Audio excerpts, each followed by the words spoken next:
Rain fell relentlessly on the streets of Manila, transforming sidewalks into small streams and creating a gray veil that enveloped the entire city. Manny Pacquiao watched the storm through the window of his luxurious SUV, lost in thought, while his driver carefully navigated the congested streets of the Philippine capital. Years of glory in the ring had transformed that poor boy from General Santos City into a living legend, a man whose name was synonymous with national pride, a respected senator, and one of the most recognizable faces in world boxing. Traffic was virtually at a standstill due to the heavy storm, forcing the vehicle to advance slowly along the main avenue. Manny checked his watch. He was late for an important meeting with investors who would support his newest philanthropic project.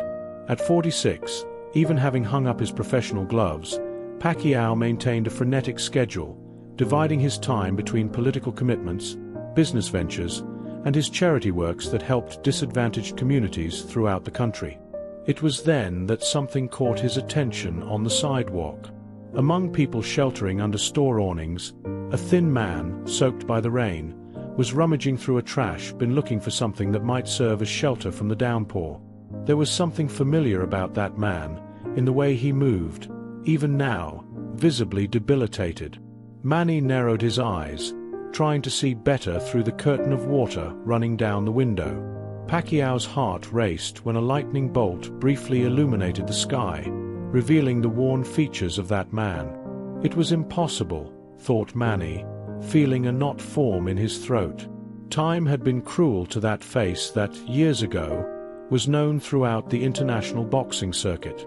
There, digging through trash, was Ricardo Mendoza, a Mexican boxer who had been his rival in the early years of his international career, a respected opponent whom many considered to have been wronged in his defeat to Pacquiao in a very controversial fight.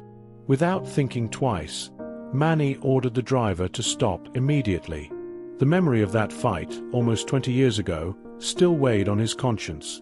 The split decision of the judges that many considered favorable to the Filipino, the Mexican newspapers clamoring for a rematch, and the subsequent downward spiral in Mendoza's career after that defeat. What had happened to Ricardo afterward? How had he ended up on the streets of Manila, so far from his homeland? The questions flooded Pacquiao's mind as he, without caring about the torrential rain, opened the car door determined to confront not only his former rival, but also a ghost from his past. Manny walked resolutely toward the man, feeling the cold rain soaking his Italian suit under the umbrella that barely managed to protect him from the downpour. The closer he got, the more certain he became. It was indeed Ricardo Mendoza, once one of Mexico's most promising featherweight boxers, now reduced to a shadow of the athlete he had been.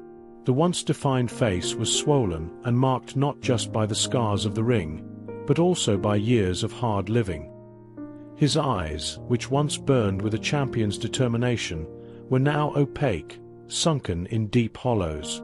The Mexican didn't immediately recognize the approaching man. To him, he was just another wealthy passerby who would probably scold him for digging through trash or offer some coins out of pity. Ricardo instinctively shrank back, a reflex acquired from years of avoiding confrontation on the streets, so different from his aggressive stance in the rings of the past. When he finally looked up and saw who was standing before him, his body completely stiffened, as if he had taken an unexpected blow. Mutual recognition hung between them like an invisible weight. No words needed to be said. Their eyes told the whole story. 20 years had passed, but their fates could not have followed more distinct paths after that fateful fight in Las Vegas. While Pacquiao had risen to worldwide glory, accumulating titles, fortune, and national hero status, Mendoza had gradually disappeared from the spotlight. His career defined by that controversial defeat that many believed had been unfair. For a moment, Manny saw himself back in the ring, the referee raising his arm in victory while Mendoza vehemently protested. He remembered the headlines in Mexican newspapers, accusing him of having been favored by the judges for being the rising star, the new face of Asian boxing. He also recalled how he had tried to arrange a rematch to silence the critics, but his managers had advised against it, directing him toward more lucrative fights. Ricardo Mendoza had become just a footnote in his success story. Now, under the merciless reign of Manila, there were no more managers, contracts, or judges to separate the two men. There was only the stark truth of the disparity of their destinies, and an opportunity that Manny was not willing to let slip away. Without hesitation, he extended his hand to his former rival, not as the world champion or the influential senator he was today, but as a man who recognized another man in need. Ricardo, after a moment of perceptible reluctance, accepted the gesture, allowing Pacquiao to lead him to the shelter of his SUV, leaving behind the rain but carrying with him the weight of years of bitterness and defeats. The luxurious interior of the vehicle created a shocking contrast with Ricardo's worn appearance. The Mexican sat uncomfortably on the leather seat, conscious of his soaked clothes and the odor emanating after days without a proper bath.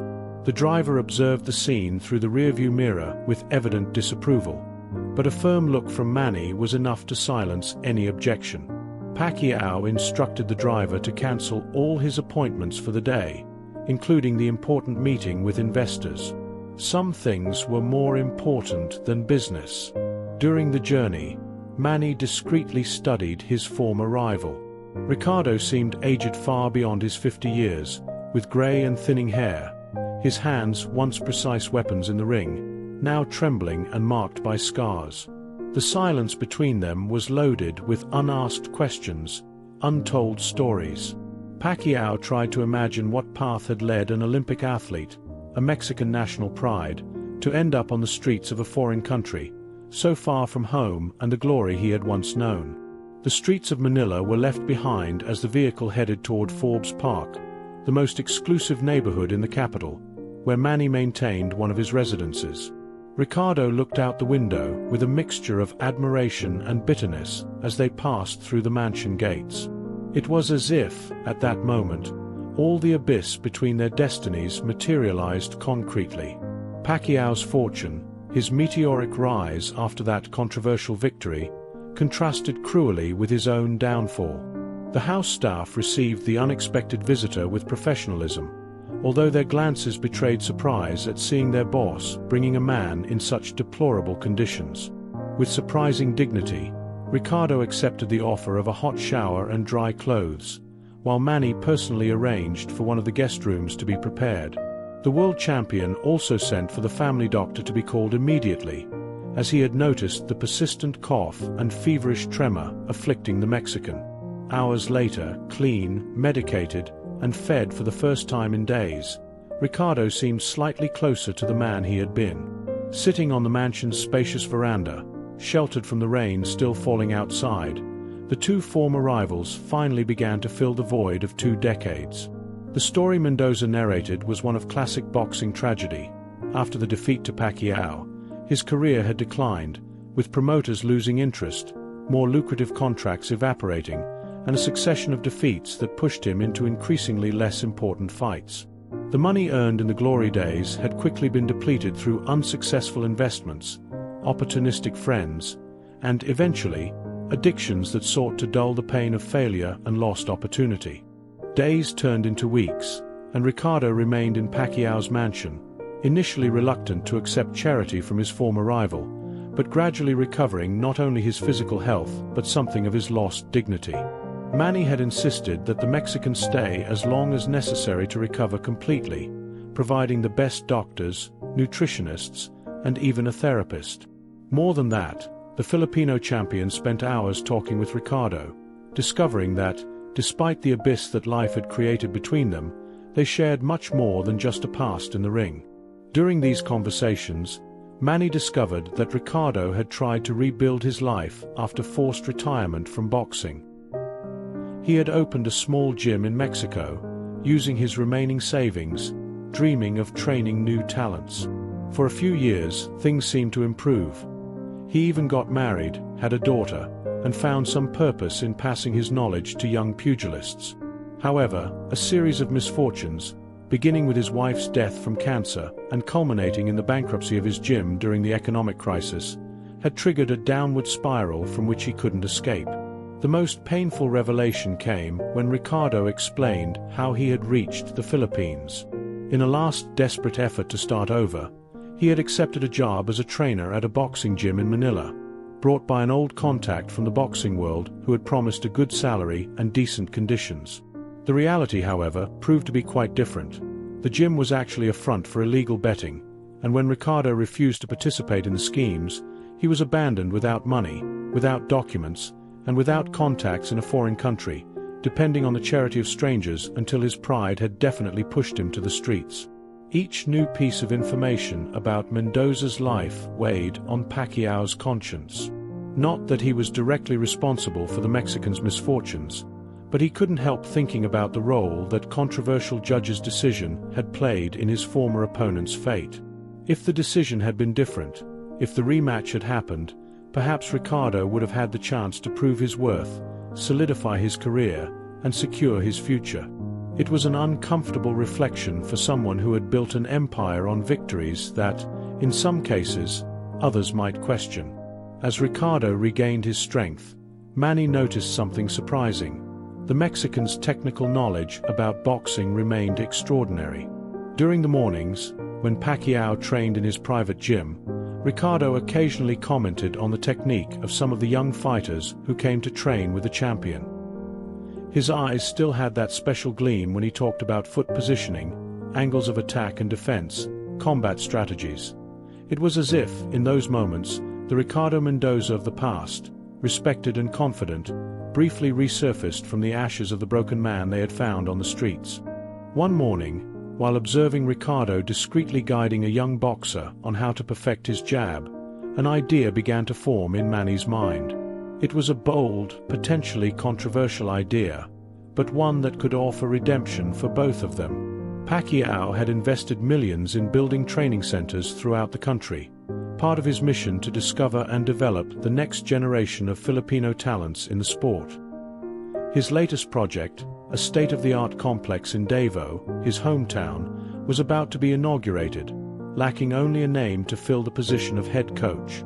That night, after a quiet dinner, Manny presented his proposal to Ricardo: take over the technical direction of the new training center, with carte blanche to implement his boxing philosophy and the opportunity to work with the best young talents in the country. The salary would be generous, would include accommodation, and, more importantly, would be a legitimate fresh start, based not on charity but on recognition of his skills as a coach and expert in the sport they both loved. The Mexican remained silent for long minutes, his teary eyes reflecting the internal struggle between wounded pride and the chance to rebuild his life with dignity. The news that Manny Pacquiao had hired Ricardo Mendoza, the man many believed he had unfairly defeated in the past, as the head coach of his new sports complex, spread quickly through international boxing circles. Reactions were mixed. Some applauded Pacquiao's noble gesture, others questioned his motivations, suggesting that perhaps it was just a public relations strategy or a way to ease a guilty conscience. The Mexican press, which had never forgotten the controversial defeat of their compatriot, was particularly skeptical. To dispel any doubts and demonstrate his genuine respect for Mendoza, Manny organized a joint press conference, where he publicly acknowledged Ricardo's exceptional talent and confessed that, after all these years, he still considered that fight one of the toughest of his career. Even more surprising, Pacquiao admitted that, in his personal opinion, the judge's decision could easily have favored the Mexican that night. It wasn't exactly a confession that the victory was undeserved, but it was the closest a champion of his caliber had ever come to questioning an official decision in his favor. The following months witnessed an extraordinary transformation in Ricardo. Under his guidance, the training center in Davao quickly established itself as one of the most respected in Southeast Asia. Young Filipino boxers flourished under his teachings, and soon, talents from other countries began to seek his instructions. Mendoza's technical knowledge, refined by years of personal experience, combined with his ability to identify and correct subtle flaws, proved invaluable. More importantly, Ricardo found a new purpose, a reason to wake up every morning with renewed enthusiasm, something he had lost for so long that he had almost forgotten what it was like. The true test for the unlikely partnership between Pacquiao and Mendoza came a year after the start of their collaboration. A young Filipino featherweight trained by Ricardo, Jason Magramo, reached the Olympic qualifiers, facing in the final a talented Mexican named Carlos Vega. The sports press wasted no time drawing parallels with the famous fight between Manny and Ricardo 2 decades earlier.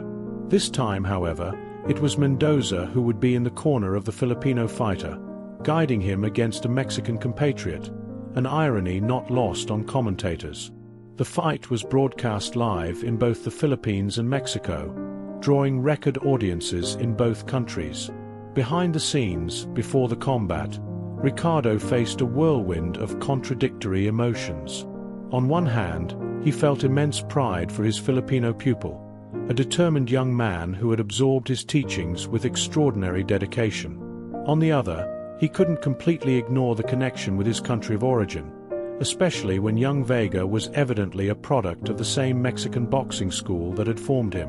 The match was electrifying, with both young men demonstrating skill and courage worthy of veterans. From the corner, Ricardo maintained calm, offering precise instructions and keeping his pupil focused on the Mexican opponent's weaknesses. When the final bell sounded, after 3 intense rounds, the audience anxiously awaited the judge's decision. This time, when the referee raised the arm of the young Mexican declaring him the winner, there were no protests from Ricardo. Instead, Mendoza was the first to enter the ring to congratulate the winner, before comforting his own fighter with words of encouragement, teaching him perhaps the most valuable lesson of all: how to accept defeat with dignity. Ricardo's exemplary behavior that night did not go unnoticed. In the following weeks, he began receiving invitations to give lectures and workshops not only in the Philippines, but also in Mexico and other Latin American countries. His story of fall and redemption, combined with his unquestionable technical knowledge, resonated deeply in the boxing world. Manny, demonstrating once again his generosity, encouraged Mendoza to accept these invitations, adapting the training center's schedule to accommodate his temporary absences. During one of these trips to Mexico, Ricardo finally managed to reconnect with his daughter, now a young adult who had spent years without news from her father. The emotional reunion was made possible thanks to Manny's discreet efforts, who had hired private investigators to locate her. The young woman, initially reserved after years of involuntary abandonment, gradually opened up as she learned the true story of her father and witnessed his transformation. When she accepted the invitation to visit the Philippines and see the work Ricardo was doing, it was as if the last missing piece of the puzzle of his redemption finally found its place. 3 years after that fateful encounter on the streets of Manila, the impact of the partnership between Pacquiao and Mendoza had expanded far beyond the world of boxing. What had begun as an act of personal redemption had transformed into a movement that inspired vulnerable youth in both countries. The Pacquiao-Mendoza Training Center, as it was now officially called, had grown to include not only boxing facilities but also educational and psychological support programs for at-risk youth, combining the philosophy of sports discipline with concrete opportunities for personal development. The international press began referring to the duo as the redeemed rivals, highlighting how their story challenged traditional sports narratives, where rivalries often turned into lasting animosities. Instead, Manny and Ricardo had built something that transcended national borders, cultural differences, and past resentments. Documentaries were produced, telling their parallel stories and how they intertwined in such unlikely ways, becoming a symbol of how adversaries can become allies when compassion overcomes pride. Perhaps the most symbolic moment of this transformation occurred during Manny Pacquiao's induction ceremony into the International Boxing Hall of Fame. Before an audience that included legends of the sport, Pacquiao surprised everyone by inviting Ricardo to join him on stage. In his speech, the Filipino champion declared that his career could not be fully understood without mentioning those who had challenged him to become better, and no one better represented that challenge than Ricardo Mendoza, whose technique and courage in the ring had forced Manny to reach new heights. The most emotional moment of the ceremony, however, came when Pacquiao, in an unprecedented gesture, symbolically shared his induction plaque with Ricardo, stating that the Mexican deserved recognition not only for his skills in the ring, which many considered undervalued due to that controversial defeat, but also for his resilience and ability to rise from the most adverse circumstances. There wasn't a dry eye in the auditorium when the two former rivals, now united by a bond stronger than competition, embraced under a standing ovation that seemed to have no end. In a joint interview after the ceremony, when asked about what had made this extraordinary reconciliation possible, Ricardo responded with a profound reflection that captured the essence of their shared journey. The true champion is not necessarily the one who never falls, but rather the one who finds the strength to get up one more time than he was knocked down.